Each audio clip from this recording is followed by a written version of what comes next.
जय भारत, जय हिंद, वंदे मातरम। साथियों, स्वागत है आपका हमारी रोजाना 10 मिनट 50 सेकंड की सीरीज की क्लास में। चलिए साथियों, स्टार्ट करते हैं अपनी आज की क्लास। आज अपना टॉपिक है भारत की जलवायु। पहला प्रश्न आपकी स्क्रीन पे, मानसून शब्द की उत्पत्ति हुई है। तो ये जो है अरबी भाषा से मानसून शब्द की उत्पत्ति हुई है। फिर नेक्स्ट क्वेश्चन, निम्न कथनों पर विचार कीजिए। अब यहाँ कुछ कथन दे के, एक कथन है और एक कारण है, अपने को बताना कि क्या सही है। भारत मूलतः एक मानसूनी देश है, सही है। उच्च हिमालय इसे जलवायु संबंधी विशेषता प्रदान करता है, ये भी सही है। तो दोनों जो है सही हो जाएंगे और इसका स्पष्टीकरण भी जो है हो जाएगा। फिर नेक्स्ट क्वेश्चन, भारत के किस भाग में सर्वाधिक दैनिक तापांतर पाया जाता है। तो अगर देखा जाए दोस्तों तो राजस्थान इसके अंतर्गत आता है। तो राजस्थान के मरुस्थलीय क्षेत्रों में जो है सर्वाधिक दैनिक तापांतर पाया जाता है।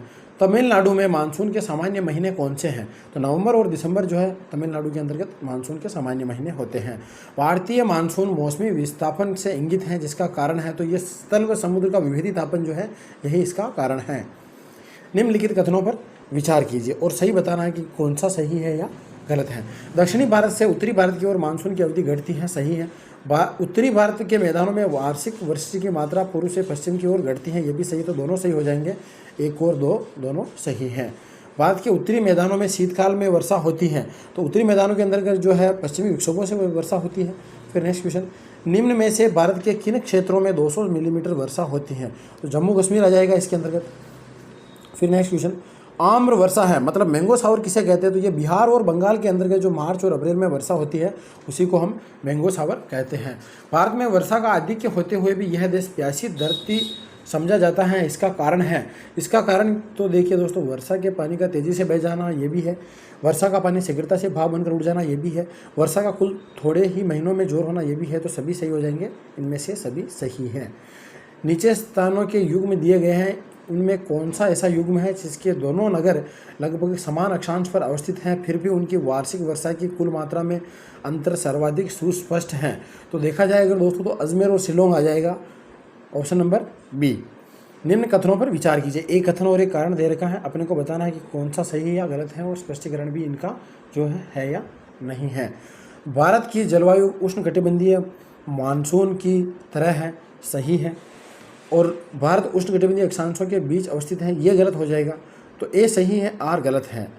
तो ऑप्शन नंबर सी जो है अपना सही हो जाएगा। भारत में ग्रीष्मकालीन मानसून के प्रवाह की सामान्य दिशा है। तो इसकी सामान्य दिशा दोस्तों दक्षिण पश्चिम से उत्तर पूर्व की ओर। फिर नेक्स्ट क्वेश्चन, भारत उपमहाद्वीप पर ग्रीष्म ऋतु में उच्च ताप और निम्न दाब हिंद महासागर से वायु का आकर्षण करते हैं, जिसके कारण प्रवाहित होती है। तो दक्षिण पश्चिमी मानसून हो जाएगा। फिर नेक्स्ट क्वेश्चन, निम्नलिखित में से कौन सा एक सबसे सूखा स्थान है। तो लेह जो है सबसे सूखा स्थान है।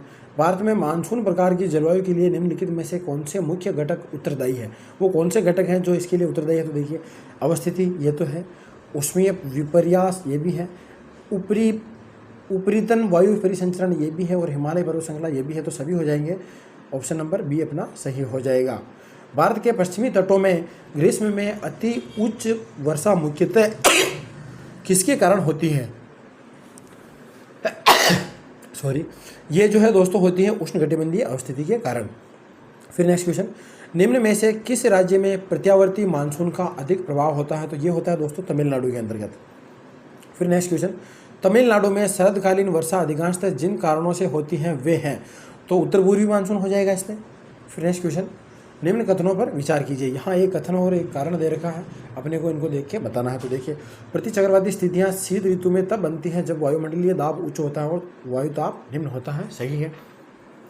उत्तर भारत में शीतकालीन वर्षा से निम्न तापों वाली प्रतिचक्रवाती स्थितियाँ पैदा होती हैं, ये गलत हो जाएगा। तो केवल एक सही होगा। तो ए सही है, आर गलत है, ऑप्शन नंबर सी अपना सही हो जाएगा। फिर नेक्स्ट क्वेश्चन, निम्नलिखित कथनों में से कौन से सही हैं। जो सही है वो बताना है। तो देखिए, मुंबई से पुणे से अधिक वर्षा होती है क्योंकि वह पश्चिमी घाटों में परवाना विमुख अवस्थिति है, सही है। विदर्भ क्षेत्र में अर्धशुष्क वातावरण होता है क्योंकि वह वृष्टि छाया क्षेत्र में अवस्थित है, ये भी सही है। भारत में मानसून कश्मीर घाटी में अंत में पहुंचता है, ये भी सही है। तो तीनों सही हो जाएंगे, ये सभी सही है। फिर नेक्स्ट क्वेश्चन, निम्नलिखित राज्यों को उनमें मानसून आरंभ होने की तिथियों के आरोही क्रम में व्यवस्थित कीजिए। मतलब पहले कहाँ आता है और बाद में जो है कहाँ आता है, ये अपने को बताना। तो देखिए, इनमें से देखा जाए तो सबसे पहले आएगा केरल में, फिर पश्चिम बंगाल, फिर उत्तर प्रदेश और फिर राजस्थान। 3, 2, 1 और 4, ऑप्शन नंबर बी अपना सही हो जाएगा। भारत के संदर्भ में निम्नलिखित में से कौन सा कथन सही नहीं है? जो नहीं है वो बताना। देश के लगभग 1/3 क्षेत्र में वर्ष भर में 750 मिलीमीटर से अधिक वर्षा होती है। यही गलत हो जाएगा क्योंकि इतनी वर्षा तो जो है 1/3 क्षेत्र में नहीं होती है। फिर नेक्स्ट क्वेश्चन, सूची 1 और 2 को जो है अपने को यहाँ सुमेलित करना है। तो देखिए, कोलकाता की अपेक्षा चेन्नई अधिक गर्म है, तो क्यों है? इसमें कारण उत्तरी पूर्वी तुंगता पश्चिमी समुद्र से दूरी, अक्षांश आ जाएगा इसमें। तो इसके अंदर पहले में ऑप्शन आ जाएगा अपना 5। फिर हिमालय में हिमपात, हिमालय में हिमपात होता है दोस्तों तुंगता के कारण, तो ये इसमें मिल जाएगा।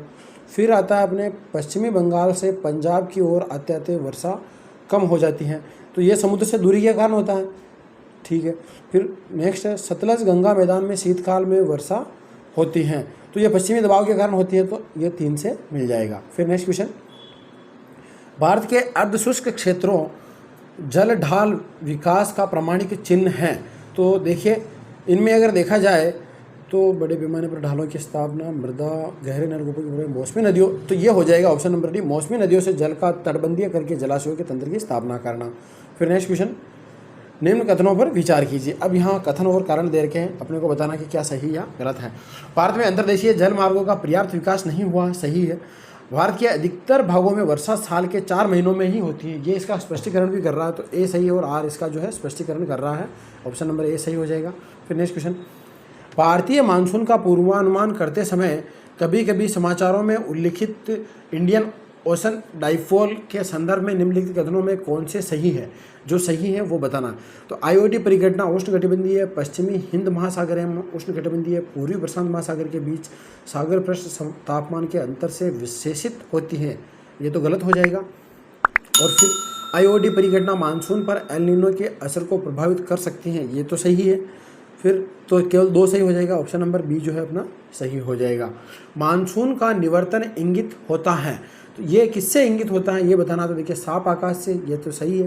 बंगाल की खाड़ी में अवस्थित दाब परिस्थिति से, ये भी सही है। स्थल पर तापमान के बढ़ने से, ये भी सही, तो सभी सही हो जाएंगे 1, 2 और 3। फिर नेक्स्ट क्वेश्चन, पश्चिमी राजस्थान में दोपहर बाद चलने वाली गर्म शुष्क पवनें जिनकी दिशा पश्चिम से पूर्व की ओर होती है, इन्हें किस नाम से जाना जाता है? तो इनको हम लू कहते हैं। फिर नेक्स्ट क्वेश्चन, भारत की प्राकृतिक वनस्पति और वन्य जीवन से संबंधित प्रश्न है दोस्तों। तो लंबी जड़ों और नुकीले कांटों अथवा सूल युक्त झाड़ियों और लघु वृक्षों वाले आरक्षित अवरुद्ध वन सामान्य रूप से पाए जाते हैं, तो ये पश्चिमी आंध्र प्रदेश के अंतर्गत जो है पाए जाते हैं। कौन सा वृक्ष समुद्र तल में सर्वाधिक ऊंचाई पर पाया जाता है? तो वो वृक्ष है दोस्तों देवदार। फिर नेक्स्ट क्वेश्चन, निम्न में से किस राज्य के वनों का वर्गीकरण अर्ध उष्णकटिबंधीय के रूप में किया जाता है? तो वो है दोस्तों मध्य प्रदेश। फिर नेक्स्ट, निम्न में से तत्वतः कौन से एक हिमालयी वनस्पति की जाति नहीं है? तो इनमें से देखा जाए तो मोगनी है, क्योंकि ये उष्णकटिबंधीय है। फिर नेक्स्ट क्वेश्चन, सामाजिक वानिकी में प्रयुक्त बहुउद्देशीय वृक्ष का एक उदाहरण है, तो वो हो जाएगा दोस्तों अपना खेजड़ी। फिर नेक्स्ट क्वेश्चन, भारत में निम्नलिखित में से किस एक वन प्रारूप में सागौन, जिसे हम टीक भी कहते हैं, एक प्रभावी वृक्ष स्पीसीज है? तो वो उष्णकटिबंधीय आर्द्र पर्णपाती वन के अंतर्गत आता है। मरुस्थल क्षेत्रों में जल ह्रास को रोकने के लिए निम्नलिखित में से कौन से पूर्ण रूपांतरण होता है? तो इनमें से कौन सा होता है? तो देखिए, कठोर एवं मोमी पर्ण होता है, लघु पर्ण एवं पर्णहीनता होता है, पर्ण की जगह काटे, ये भी होता है, तो 1, 2, 3 सही हो जाएंगे, ये सभी जो है सही है। फिर नेक्स्ट क्वेश्चन, भारतीय टाइगरों को बचाने के लिए प्रोजेक्ट टाइगर किस वर्ष प्रारंभ किया गया था? ये जो है दोस्तों 1973 के अंतर्गत प्रारंभ किया गया था। मरुदभिद किस दिशा में पनपते हैं? ये जो है दोस्तों उष्ण तथा शुष्क दिशा में पनपते हैं। सागौन तथा साल किसके उत्पाद हैं? सागौन तथा साल जो दोस्तों उष्णकटिबंधीय शुष्क पतझड़ी वनों के उत्पाद है। तो ये थी दोस्तों अपनी रोजाना 10 मिनट 50 मिनट सीरीज की आज की क्लास। आशा करता हूँ आपको क्लास पसंद आई होगी। अगर क्लास अच्छी लगी हो तो लाइक, शेयर और सब्सक्राइब जरूर करें। धन्यवाद।